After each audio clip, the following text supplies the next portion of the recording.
আসসালামু আলাইকুম। আমার দেশ টপ নিউজে আপনাদের সবাইকে স্বাগতম। সাথে আছি আমি আলিফ চৌধুরী। শুরুতেই থাকছে শিরোনাম। রাষ্ট্রপতি পদে বিএনপির মনোনয়ন চূড়ান্ত হবে, স্থায়ী কমিটির বৈঠকে জানিয়েছেন মির্জা ফখরুল। গণভোটের রায় না মানলে বিএনপি সরকারকে সহযোগিতা নয়, মন্তব্য নাহিদ ইসলামের। বঙ্গভবনে অফিস, স্পিকারের বাসভবনে থাকবেন ভারপ্রাপ্ত রাষ্ট্রপতি। বিদেশি বিশেষজ্ঞ মিলল এলএনজি টার্মিনালের ত্রুটি, গ্যাস সংকট কাটতে লাগবে আরো 2 থেকে 4 দিন। হামির উপসর্গে আরো 6 শিশুর মৃত্যু, একদিনে আক্রান্ত 691। চট্টগ্রামের নালা থেকে উদ্ধার 1,500 বুলেট, তদন্তে পুলিশ।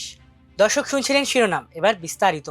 পরবর্তী রাষ্ট্রপতি হিসেবে বিএনপি কাকে মনোনয়ন দেবে সে সিদ্ধান্ত দলের স্থায়ী কমিটির বৈঠকেই নেওয়া হবে বলে জানিয়েছেন দলটির মহাসচিব ও স্থানীয় সরকার, পল্লী উন্নয়ন ও সমবায় মন্ত্রী মির্জা ফখরুল ইসলাম আলমগীর। রোববার বগুড়ায় শেরপুরে পল্লী উন্নয়ন একাডেমির 36তম বার্ষিক পরিকল্পনা সম্মেলনে যোগ দিয়ে সাংবাদিকদের প্রশ্নের জবাবে তিনি একথা বলেন। তিনি বলেন, সংবিধান অনুযায়ী নির্ধারিত নিয়ম মেনেই দল সিদ্ধান্ত নেবে। পরবর্তী রাষ্ট্রপতি হিসেবে তার নিজের নামও আলোচনায় রয়েছে। এমন প্রশ্নের জবাবে মির্জা ফখরুল বলেন, বিএনপি সভা করবে, স্থায়ী কমিটির বৈঠক হবে এবং এরপরে সিদ্ধান্ত চূড়ান্ত হবে।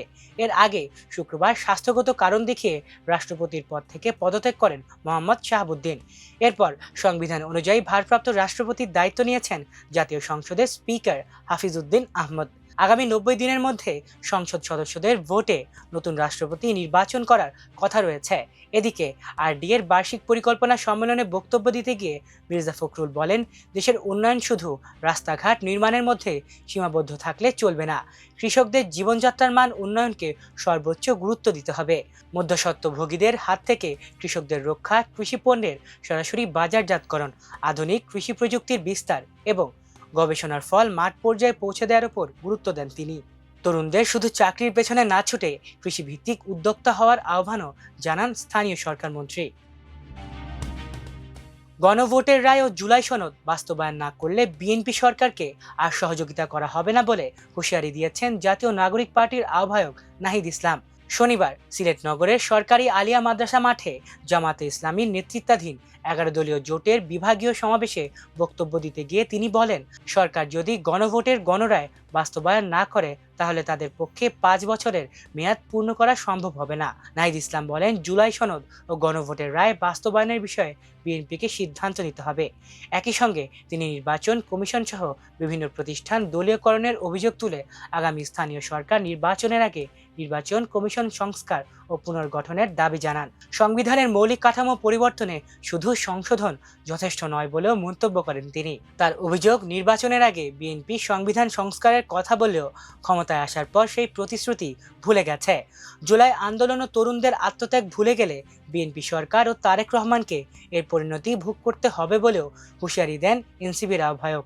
পাশাপাশি দেশের গ্যাস সংকট, জ্বালানি ও বিদ্যুতের দাম বৃদ্ধি, এলপিজির মূল্য বৃদ্ধি, নিত্যপণ্যের ঊর্ধ্বগতি এবং মধ্যবিত্তের ওপর করের চাপ নিয়েও সরকারের সমালোচনা করেন তিনি।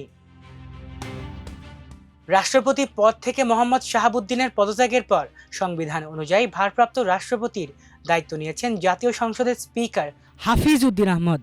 তবে দায়িত্ব পালন করলেও বঙ্গভবনে বসবাস করবেন না তিনি। বঙ্গভবন থেকে দাপ্তরিক কার্যক্রম পরিচালনা করলেও জাতীয় সংসদ ভবন প্রাঙ্গণে স্পিকারের সরাসরি বাসভবনেই থাকবেন ভারপ্রাপ্ত রাষ্ট্রপতি। শনিবার গণমাধ্যমের সঙ্গে আলাপকালে নিজেই এ তথ্য জানিয়েছেন হাফিজউদ্দিন আহমদ। এদিকে তার নিরাপত্তায় সংসদ প্রাঙ্গণ ও আশেপাশের এলাকায় বিশেষ নিরাপত্তা ব্যবস্থা জোরদার করা হয়েছে। দায়িত্ব গ্রহণের পর রোববার সকাল 11টায় সাভারের জাতীয় স্মৃতিসৌধে গিয়ে বীর শহীদদের প্রতি শ্রদ্ধা জানাবেন ভারপ্রাপ্ত রাষ্ট্রপতি। পরে দুপুর 12:30টায় রাজধানীর শেরেবাংলা নগরে শহীদ রাষ্ট্রপতি জিয়াউর রহমান ও সাবেক প্রধানমন্ত্রী বেগম খালেদা জিয়ার কবরে শ্রদ্ধা নিবেদন ও জিয়ারত করার কথা রয়েছে। মহেশখালীর ভাসমান এলএনজি টার্মিনালের ত্রুটি 5 দিনেও মেরামত করা সম্ভব হয়নি। ফলে সারা দেশে গ্যাস সংকট আরও কয়েকদিন অব্যাহত থাকতে পারে বলে জানিয়েছে সংশ্লিষ্ট কর্তৃপক্ষ। বিদেশি বিশেষজ্ঞরা এসে ত্রুটির কারণ শনাক্ত করার পর এখন মেরামতের কাজ চলছে। তবে টার্মিনালটি পুরোপুরি সচল হতে আরও 2 থেকে 4 দিন সময় লাগতে পারে। গত 21 জুলাই কারিগরি ত্রুটির কারণে মার্কিন প্রতিষ্ঠান এক্সিলারেট এনার্জি পরিচালিত ভাসমান এলএনজি টার্মিনাল থেকে গ্যাস সরবরাহ বন্ধ হয়ে যাবে। জানা গেছে, বয়লার কেবল থেকে আগুন লাগার পরে টার্মিনালের ত্রুটি দেখা দেয়।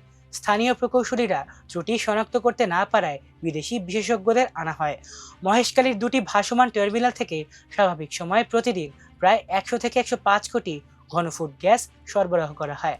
দেশে সরবরাহ করা মোট গ্যাসের প্রায় 35 থেকে 40% আসে আমদানি করা এলএনজি থেকে। একটি টার্মিনাল বন্ধ থাকায় জাতীয় গ্রিডে প্রতিদিন প্রায় 45 কোটি ঘনফুট গ্যাসের সরবরাহ কমে গেছে।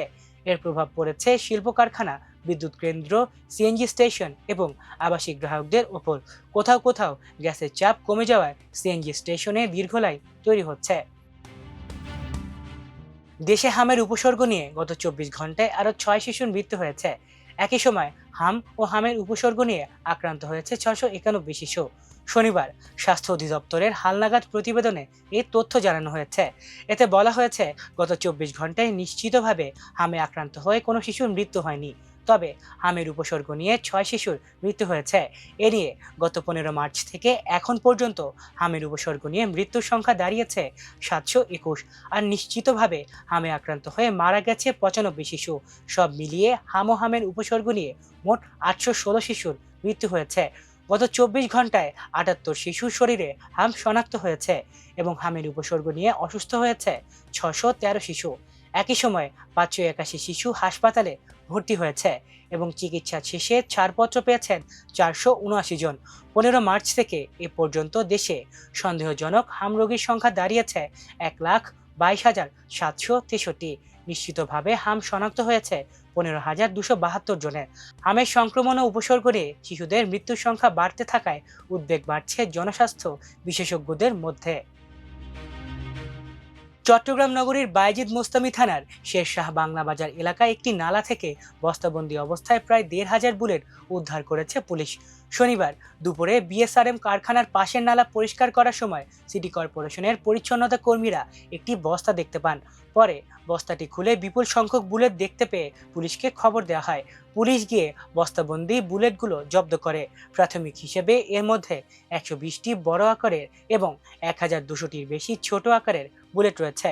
পুলিশের ধারণা, বড় আকারের কিছু বুলেট AK-47 সহ ভারী অস্ত্রে ব্যবহৃত হতে পারে। তবে বুলেটগুলোর প্রকৃত ধরন, উৎস ও ব্যবহারযোগ্যতা নিশ্চিত করতে পরীক্ষা নিরীক্ষা করা হবে। কে বা কারা কি উদ্দেশ্যে এসব বুলেট সেখানে রেখে গেছে তা এখনো জানা যায়নি। ঘটনাটি তদন্ত করে বুলেটগুলোর উৎস এবং এর সঙ্গে জড়িতদের শনাক্তের চেষ্টা করছে পুলিশ। দর্শক, এই ছিল আমার দেশ টপ নিউজে। এতক্ষণ সাথে থাকার জন্য ধন্যবাদ।